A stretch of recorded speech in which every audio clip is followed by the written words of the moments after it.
Menguak pemilik bus Potrans Putra Fajar, bus naas pembawa rombongan SMK Lingga, tak punya izin angkutan.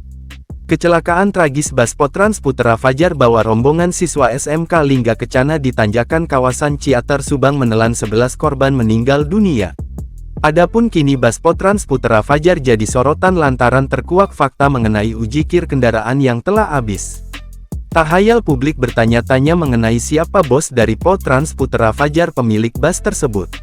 Tribunsumsel.com, Minggu tanggal 12 Mei tahun 2024 coba mengulik siapa pemilik dari bus Potrans Putra Fajar.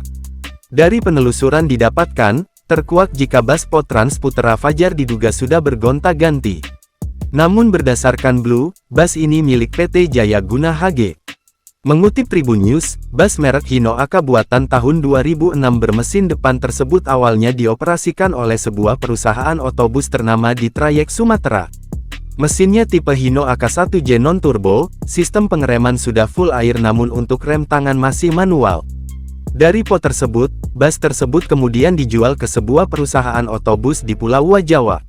Dari perusahaan otobus tersebut bus ini kemudian dijual ke Po Jaya Guna HG. Dari Po Jaya Guna HG, bus kemudian berpindah pemilik kepada perusahaan otobus lainnya hingga 2 kali. Namun, sejak bus tersebut berpindah tangan dari Po Jaya Guna HG ke operator lain, izin kir bus tersebut tetap menggunakan nama Po Jaya Guna HG untuk keperluan perizinan. Diduga Po yang mengoperasikan bus pariwisata nahas tersebut tidak memiliki izin usaha bus pariwisata. Hal itu diperkuat oleh pernyataan resmi Direktorat Jenderal Perhubungan Darat Ditjen Hubdat Kementerian Perhubungan Kemenhub.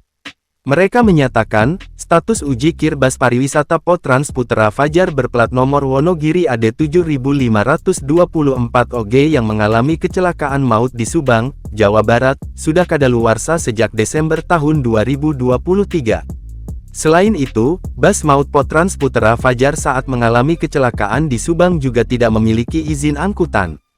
Pada aplikasi Mitra Darat, bus tersebut tercatat tidak memiliki izin angkutan dan status lulus uji berkala uji kir telah kadaluarsa sejak tanggal 6 Desember tahun 2023, kata Kepala Bagian Hukum dan Humas Ditjen Perhubungan Darat, Asnal dalam keterangannya, Sabtu tanggal 11 Mei tahun 2024.